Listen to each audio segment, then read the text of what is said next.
Welcome to another fine edition of the Love Courts with the one, the only Jessica Anderson from Anderson Kucher. Good morning to you. Good morning. All right, so what do we have at the Love Court this morning? So, dear Jessica, my wife told me last week that she wants a divorce after 10 years of marriage. She won't agree to try to fix it. She insists on it, and I'm in shock. It was out of the blue, and I'm still processing. Luckily, we don't have kids. She has printed out all of the paperwork online, and she's really pushing me to sign. It says that I keep my stuff, and she keeps hers. We've always had separate finances, so I'm not sure what she even has. The paperwork has her keeping the house and buying me out, but she's using a Zillow value, and with this market, I think it might be worth more. Before telling me that she wanted a divorce, she had me file separate taxes for 2021. She hasn't filed for 2021, and I don't even know what her income is, but she is a professional. What's your advice? Should I sign and get it over with? How long have they been married?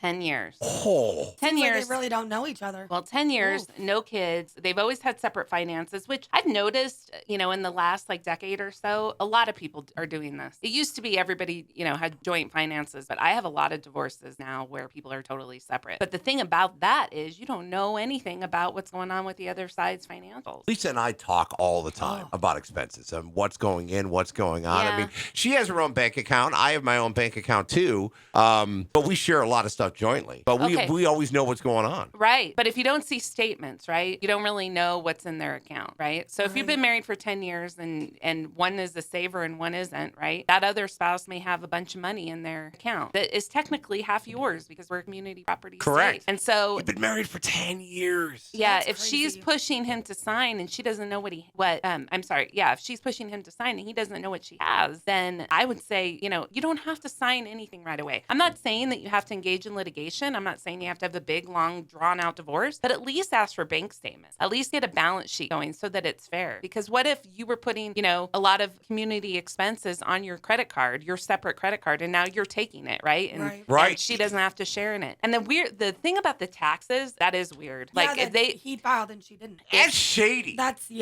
tells You knew you were me being a snake. that tells me that maybe she had an increase in income that he doesn't know about or something. And if you're filing separate tax returns, you don't know that, right? When I think about that, I That's just crazy. think of that she had this all planned and was like, okay, I'm going to do this first. Yeah. And before I spring it out on a divorce, we're going to split the taxes. Right. Or Shady. and it's I wouldn't be shocked if there's some weird something. Something's going on. Because you would expect this with the dude. I know I'm making fun of my gender here, but you would think that dudes would do this. It's weird when you find out that it's the wife. Right. I mean, come on. People, it's equal opportunity for jerks.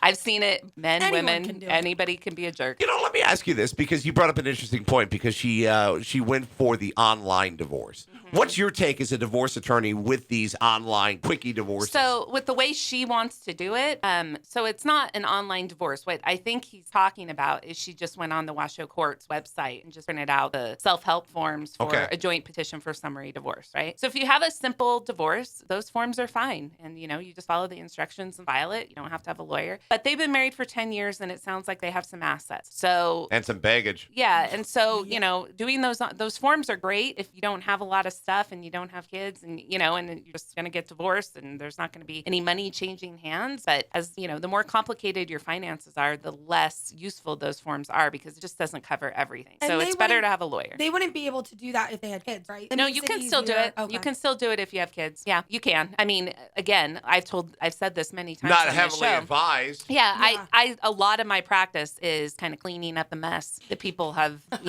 are now encountering because they just did a joint petition with the forms and didn't think of all the things they need to think about. The Yeah. reason why you need a lawyer. All right. If people want to reach out to you, we have a great portal set up on our website, alice965.com. You answer every single question you receive. Yeah, the question comes straight to my email. And you know what? If you Google Jessica Anderson Love Court, you can pull up a bunch of love courts from the past and covering all sorts of issues. So that is also a really great way, to get some information. You could be like Kim Kardashian and go to law school too.